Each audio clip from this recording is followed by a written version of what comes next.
Hello YouTubers, thank you for joining me. Welcome to my channel, Can't Grind Me Down. I'm your host Beth, and I'm actually doing a reshoot of this 10 Things to Stockpile video because when I rewatched it again I realized that the light was really bad and I was really it really wasn't that cogent of a video. I shot it at 4 o'clock in the morning, and at the time it seemed great, and watching it again today I'm like, that's not a good video.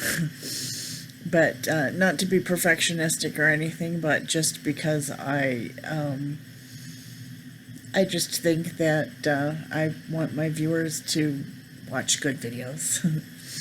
So anyhow, this video is on 10 staples to stockpile that are essential, and when I read the list you're not going to think that it's anything, that impressive, but I'm going to explain to you what you can do with these ingredients, some ideas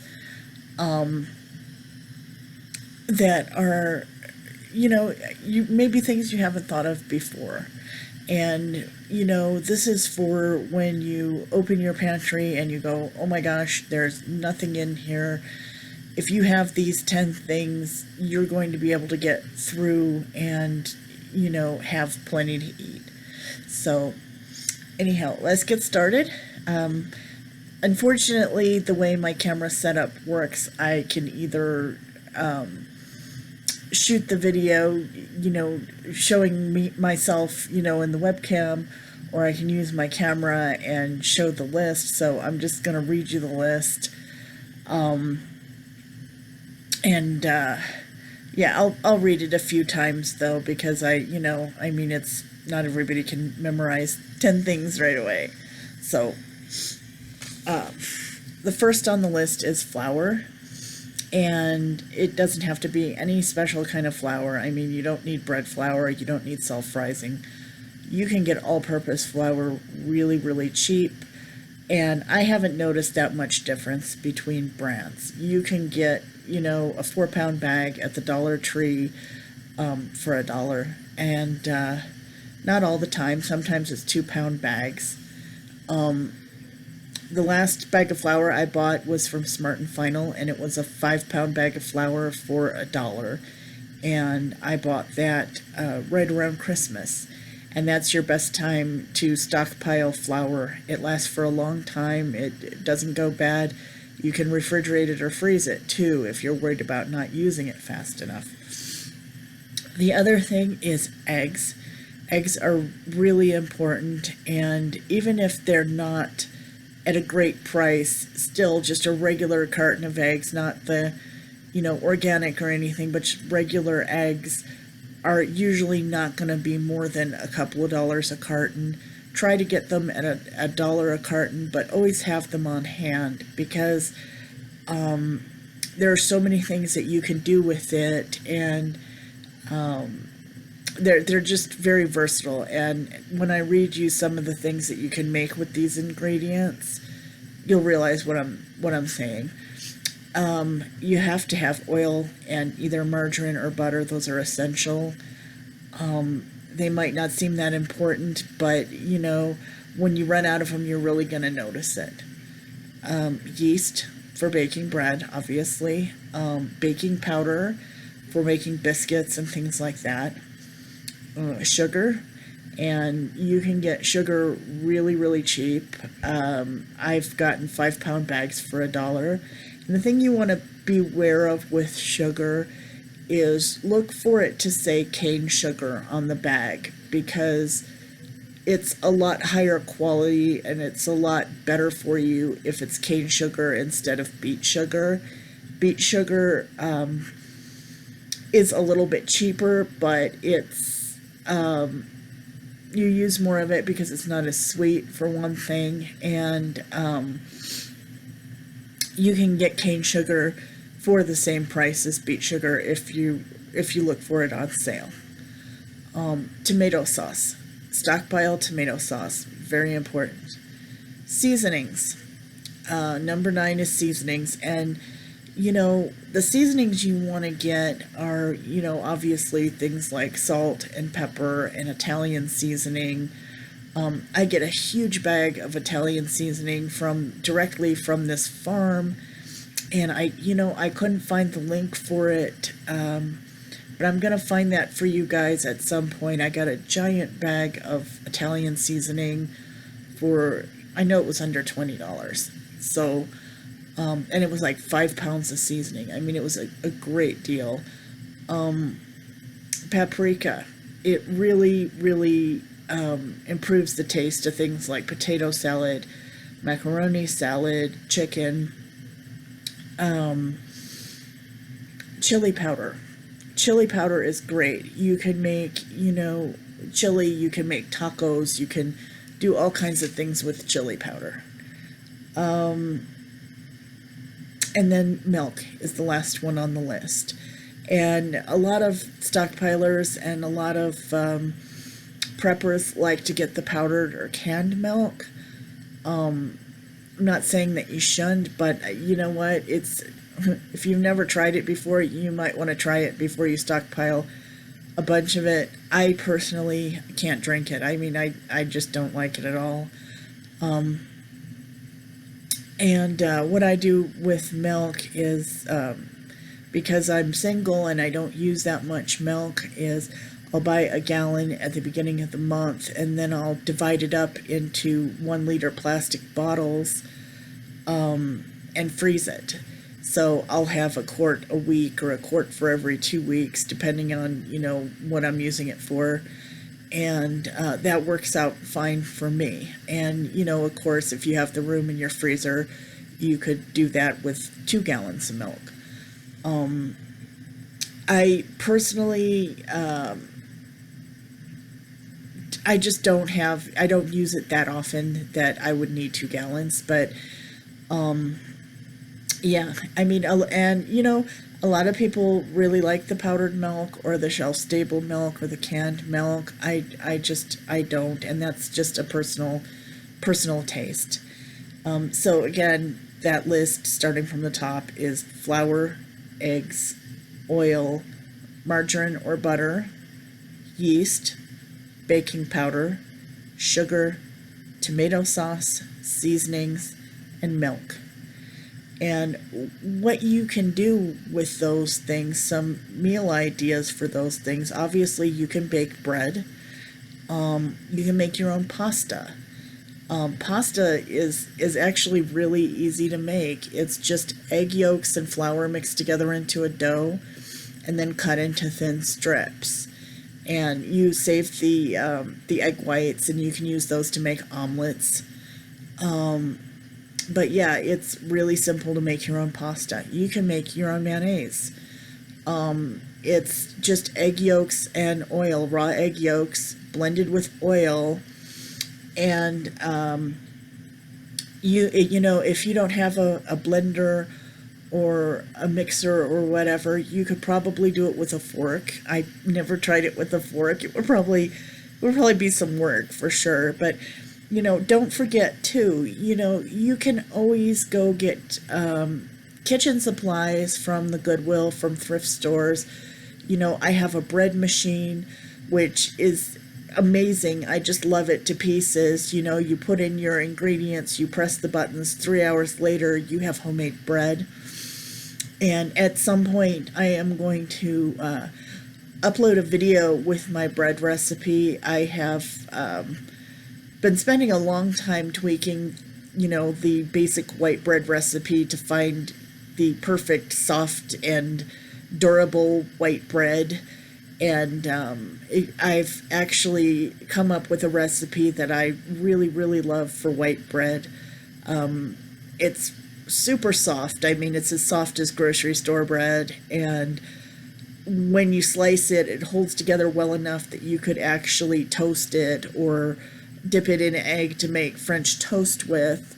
So I really am happy that I've come up with this recipe, and I'm going to share that with you guys in a future video, I'm gonna, bake some of the bread and show it to you, and give you the recipe for it. Also, if you don't have things like blenders, mixers, whatever, don't buy more than what you need. You don't want to clutter your kitchen, but when you decide that you really do need something like a crock pot, which I consider essential, try the thrift stores. You can get bread machines and crock pots and, waffle irons, things like that for really, really super cheap. And, it's not that they're broken. It's not that there's anything wrong with them necessarily. It's that,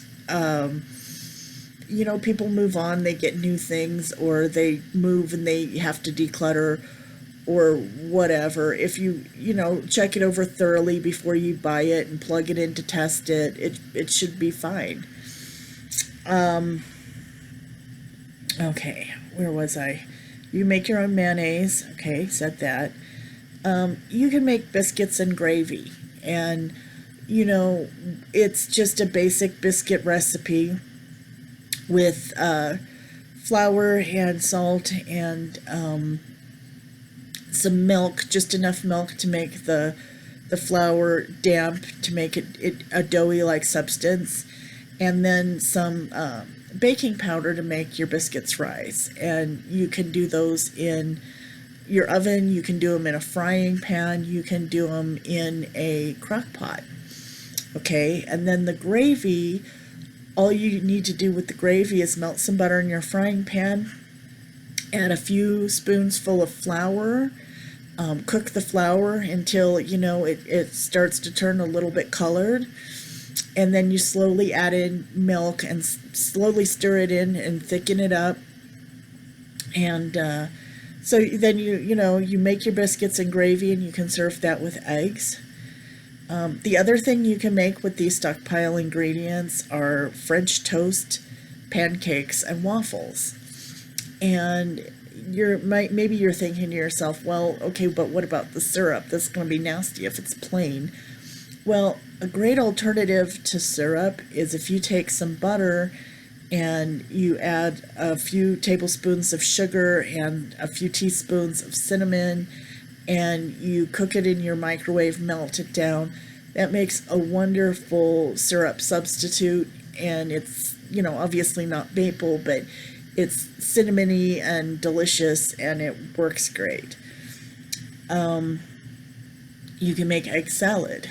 All you need is the eggs and the mayonnaise. You make your own bread. You've got egg salad sandwiches. You can make, scrambled eggs. Yeah, it's not going to be really exciting, but you're not going to have the cheese. You're not going to have all of the, extra ingredients to go with it. But, having some plain scrambled eggs and some buttered toast for breakfast, that's a nice meal. It's an okay meal, and it'll get you through. And then, of course, you can add your seasonings to your scrambled eggs, too. And it's why it's so important to have, things like seasonings. Another thing I like to keep on hand are Torani syrups. And you can really, really do a lot of things with Torani syrup. And I'm going to do a whole video on that. But, it's just amazing, just having a few flavors. And they're cheap. They don't have high fructose corn syrup in them. They're made with real sugar.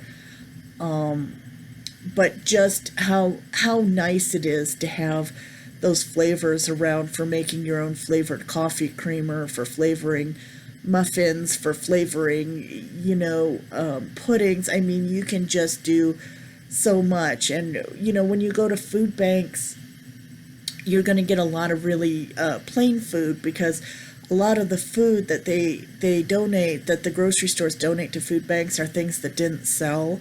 So you're going to get things like, really plain cake mixes and really plain yogurts and things like that. And Torani syrups are great for flavoring those. And you get like a whole quart of flavoring for $5. And, when you think about, you get the little McCormick flavorings that you add, you know, the little bottles of vanilla or peppermint or whatever, you're getting an ounce and a half, maybe 2 ounces for, you know, $7, as opposed to getting a whole quart of Torani syrup for $5.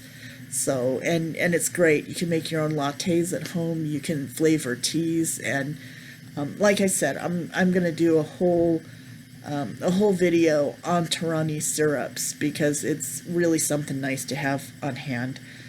And the last thing that I wanted to mention that you can make with these 10 stockpile items, obviously, is sauce and pasta.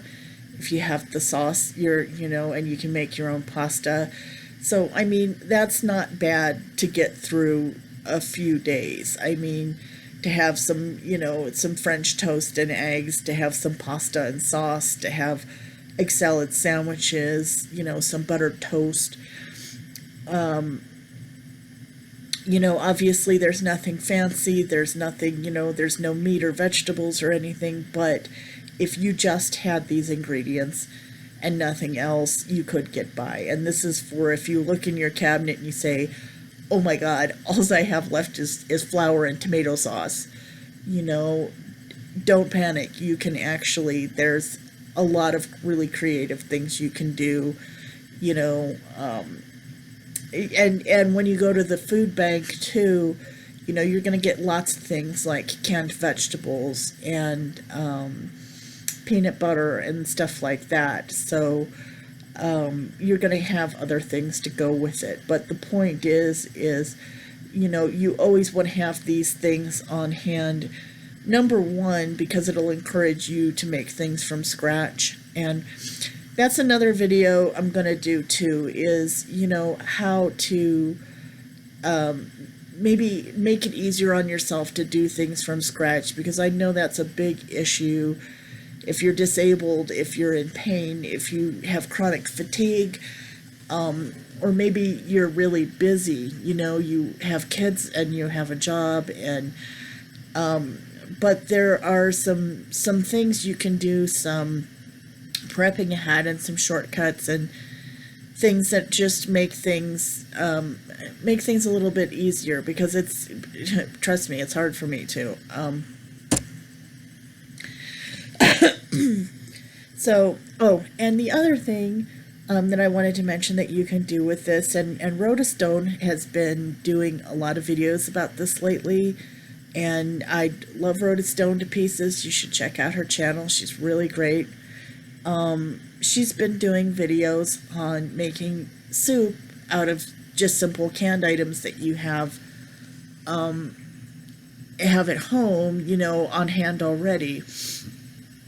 And one of the things she came up with was, if you add some water and some seasoning to tomato sauce, you can make tomato soup.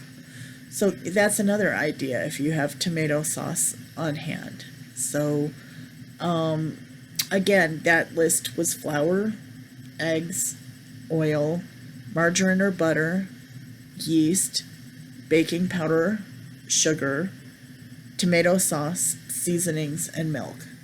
And, you know, like I said, you can, if you just have those basic ingredients, you're going to have stuff to eat. And a lot of the videos I'm going to be doing moving forward are about some strategies for shopping, so you can have, you know, plenty of meat and dairy and nice desserts, and you're not going to have to worry about living on scrambled eggs and plain toast or whatever. You're going to have plenty of everything that you need. And like I said in a previous video, I have a very small budget that I work with. You know, I get $100 a month in food stamps, and my first 30 off the top goes for water, for bottled water.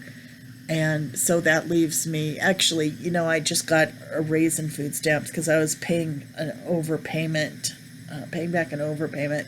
So I get like $120 a month now, but the first 30 goes on water, and then, you know, the remaining balance is my entire, food budget for the month, including the stockpiling. So that's not a lot, but I have managed, with the help of the food banks, obviously, to be able to create enough of a stockpile that I've usually always got enough that it could last me for 3 months ahead. And there have been several times, several months, 3 months, I think, that I haven't had to do any shopping at all out of the last 8 months. So that was really, really great too. So anyhow, I hope this is more succinct and a little bit clearer than the last video that I did, and I'm going to be posting more videos soon. I apologize that it has been so long since I posted my last videos, but I'm going to try and stay on top of that and post more often. So thank you for joining me. Like, comment, and subscribe. Thank you. Bye.